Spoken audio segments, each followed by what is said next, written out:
श्रीमद भागवत महापुराणाचे साकल्य निरूपण दिवस 53वा दशमस्कंध माता देवकी कंसाच्या विचाराने चिंतित झाली.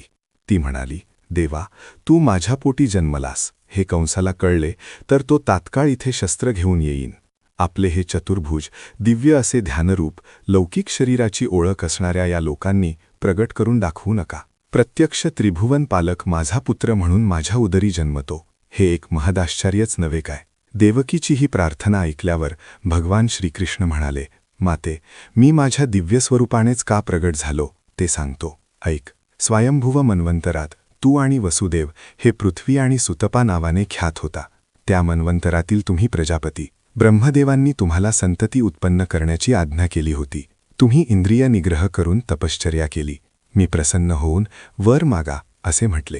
तेव्हा तुम्ही मला माझ्यासारखा पुत्र व्हावा असा वर मागितला. मी तथास्तु तर म्हणालो, माझ्यासारखा दुसरा कोणीच नाही. मग वर कसा पूर्ण होईल. सत्यवचन परमात्म्याचे वचन असत्य होणे शक्य नाही आणि दुसरा कोणी होणे शक्य नाही.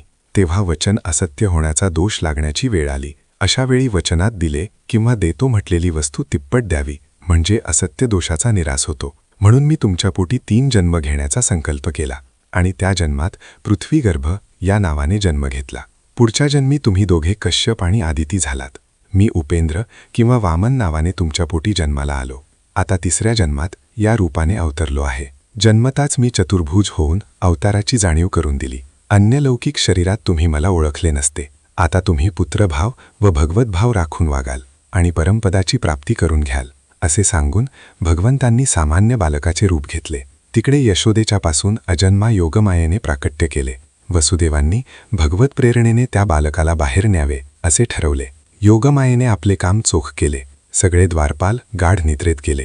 वसुदेव बाळाला घेऊन जसजसे एका दाराजवळ जाऊ लागले तसतसे त्या दारांची कुलूपे साखळ्या गळून पडू लागल्या. दारे आपोआप उघडू लागली. वसुदेव बाहेर पडले.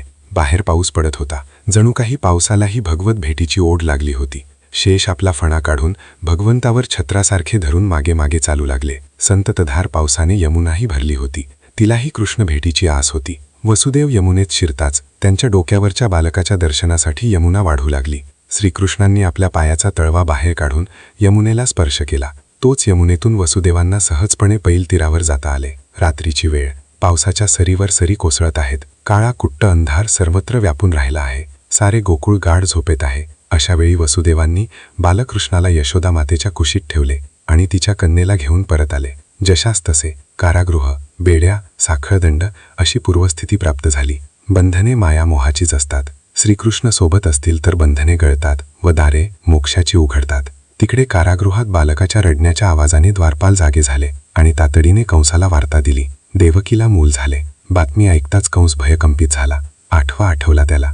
मृत्यू दिसला त्याला. कंस घाईघाईने कारागृहाकडे निघाला. अंगावरची वस्त्र, केस विस्कटलेल्या अवस्थेचेही भान त्याला राहिले नाही. हा आपला काळ आहे हे जाणून त्याचा अंत करण्यास कंस बंदीगृहात आला. त्याने एका झटक्यातच त्या बाळाला उचलले. तोच देवकी व्याकुळ होऊन टाहो फोडून म्हणाली, कंसा, बंधू, अरे ही मुलगी आहे. तुझी स्नुषासुद्धा होईल. हा पुत्र नाही. कृपा कर. अरे मारू नकोस. शिवाय स्त्री हत्या महत् पाप आहे. वीर पुरुषाला ते दूषण आहे. पण कंस ऐकण्याच्या मनस्थितीतच नव्हता.